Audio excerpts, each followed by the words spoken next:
नमस्कार मित्रांनो, मी हेमंत. मित्रांनो, आज ज्या घटनेबद्दल आपण बोलणार आहोत ती घटना आहे पुण्यातील चंदननगर भागातील. पुण्यातील चंदननगर भागात राहणारे ॲडव्होकेट संजय सावंत आणि स्वाती सावंत हे जोडपं चंदननगर परिसरात चांगल्याच ओळखीचं होतं, चांगलंच पॉप्युलर होतं. कारण त्यांचं राजकीय पार्श्वभूमी. हे दोघेही BJP या पक्षाशी, भाजपशी निगडीत होते. भाजपच्या वेगवेगळ्या पदांवरती होते आणि त्याचप्रमाणे संजय हे ॲडव्होकेट असल्यामुळे त्यांची प्रायव्हेट प्रॅक्टिसही होती आणि स्वाती या शिक्षिका. दोघांचाही बराच प्रस्थ होता. लोक त्यांना बऱ्यापैकी ओळखत होते. चंदननगर परिसरातच संजय यांचं ऑफिस होतं आणि त्यांनी ऑफिसमध्ये एक मदतनीस ठेवली होती कामाच्या मदतीसाठी. तिचं नाव पूनम मून. पूनम सोबत संजय यांचं नेहमीच बोलणं असायचं. कामाच्या बाबतीत ऑफिसमध्ये जेव्हा असतील ते तेव्हा सोबतच राहायचे आणि इतर वेळी सुद्धा फोनवरती त्यांचं कंटिन्युअस बोलणं चालू असायचं. कालांतराने संजयची पत्नी स्वाती यांना आपल्या पतीवरती संशय येऊ लागला. ऑफिसमधली जी मदतनीस आहे पूनम मून, तिच्यासोबत संजयचं काहीतरी आहे असा संशय स्वाती यांना येऊ लागला. स्वातीने संजयकडे विचारणा केली की असं काही आहे का. तेव्हा संजयने इग्नोर केलं आणि फक्त एवढंच सांगितलं की असं काही नाहीये, डोक्यात काही गैरसमज भरून घेऊ नको असं सांगून त्यांनी त्यावेळी ती गोष्ट संपवली. पण कंटिन्यू स्वातीच्या डोक्यात हा राग भरलेलाच होता. संशय दिवसेंदिवस बळावतच चाललेला होता.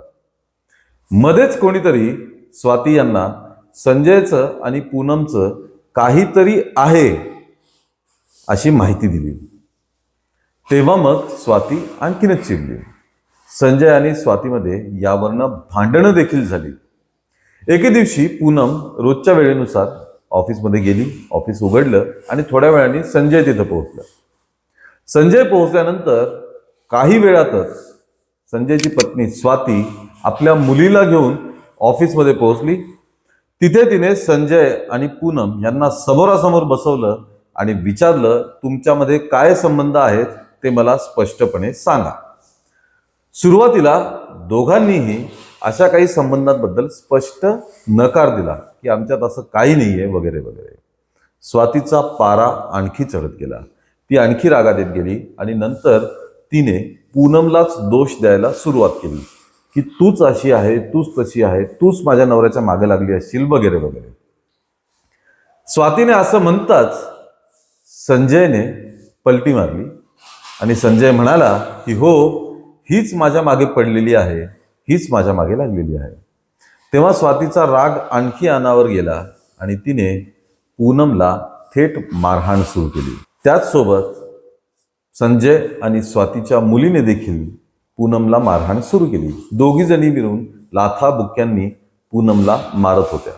मारहाण जसजशी पुढे जात होती तसतसा स्वातीचा राग देखील अजून मोठा होत गेला आणि शेवटी ऑफिसमध्ये पडलेली एक बॅट स्वातीने उचलली आणि तिने पूनमच्या डोक्यात त्या बॅटने वार करायला सुरुवात केली. बरं, हे सगळं जेव्हा चालू होतं तेव्हा संजय चुपचाप हे सगळं बघत होता. त्याने स्वातीला थांबवलं नाही, पूनमला वाचवलं नाही, भांडण सोडवण्याचा प्रयत्न सुद्धा संजयने केला नाही. बॅटने डोक्यात आणि चेहऱ्यावर जबर मारहाण झाल्यामुळे पूनमचा त्याच ठिकाणी मृत्यू झाला. कारण मारहाणीमुळे प्रचंड रक्तस्राव झालेला होता. संजयच्या ऑफिसमध्ये सर्वत्र रक्त सांडलेलं होतं. पूनम मृत्यू पावल्यानंतर संजयने बाहेर जाऊन एक पोतं आणलं मोठं. त्यांनी पूनमचा मृतदेह त्या पोत्यात भरला आणि ते पोतं बांधून तसंच ऑफिसमध्ये ठेवून दिलं आणि घाई गडबडीने ते ऑफिसमधनं निघून गेले. आता घाई गडबडीत निघाल्यामुळे संजय ऑफिसचं दार लावायचं, त्याला कुलूप लावायचं विसरून गेला. संध्याकाळ होऊन गेली. मग पूनमच्या पतीने संजयला फोन केला की पूनम अजून ऑफिसमधनं घरी आलेली नाही. तेव्हा संजयने असं सांगितलं की ती वेळेवरच ऑफिसमधनं निघून गेलेली आहे. त्यानंतर पूनमचा पती रात्रभर पूनमची वाट बघत होता. त्यानंतर त्यांनी पोलिसांमध्ये तक्रार दिली आणि तिथून निघून थेट संजयच्या ऑफिसवरती पूनमला शोधण्यासाठी आला. बघितलं तर ऑफिसचं दार उघडच होतं. पूनमचा पती हा ऑफिसमध्ये गेला. ऑफिसमध्ये गेल्यावर त्याला पहिल्यांदाच दिसलं की फरशीवर भरपूर रक्त सांडलेलं आहे आणि हे रक्त एका पोत्यामधनं येते. तो गेला, त्यांनी पोतं सोडलं आणि त्याला प्रचंड मोठा धक्का बसला, कारण त्या पोत्यातच पूनमचा मृतदेह होता. त्यांनी ताबडतोब चंदननगर पोलिसांना कळवलं. पोलीस तिथे आले, घटनेचा पंचनामा केला आणि मृतदेह पोस्टमॉर्टमसाठी पाठवून दिला आणि आपला तपास जोरदार सुरू केला. अर्थातच ऑफिस संजयचं होतं, म्हणून सर्वात आधी संजयलाच चौकशीला बोलवायचं ठरलं. ते थेट संजयच्या घरी गेले. संजय, त्याची पत्नी स्वाती आणि मुलगी घरातच होते. पोलिसांनी सर्व तांत्रिक पुरावे जमा केले होते. सीसीटीव्हीचं फुटेज, संजय, त्याची पत्नी हे ऑफिसमध्ये आले होते, त्याचप्रमाणे मोबाईलचे लोकेशन्स वगैरे सगळं त्यांनी जमा केलं ताबडतोब आणि मग यांची चौकशी सुरू केली.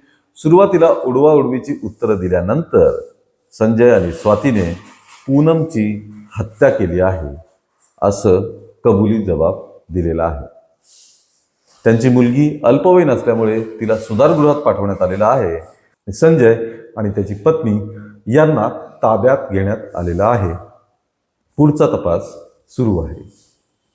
मित्रांनो, संशय, विवाहबाह्य संबंध यातून कुठे ना कुठे असाच शेवट होत असतो. संशयामुळे अशा घटना वारंवार घडतच असतात. पत्नीचा पतीवर संशय, पतीचा पत्नीवर संशय, यामुळे अशा अनेक घटना घडल्याचं आपण बघितलेलंच आहे. त्यामुळे मित्रांनो, या सर्वांबद्दल तुमचं काय मत आहे हे आम्हाला कमेंटमध्ये नक्कीच कळवा. या व्हिडिओला लाईक आणि शेअर करा आणि आमच्या विशेष मराठी या चॅनलला ताबडतोब सबस्क्राईब करा. धन्यवाद.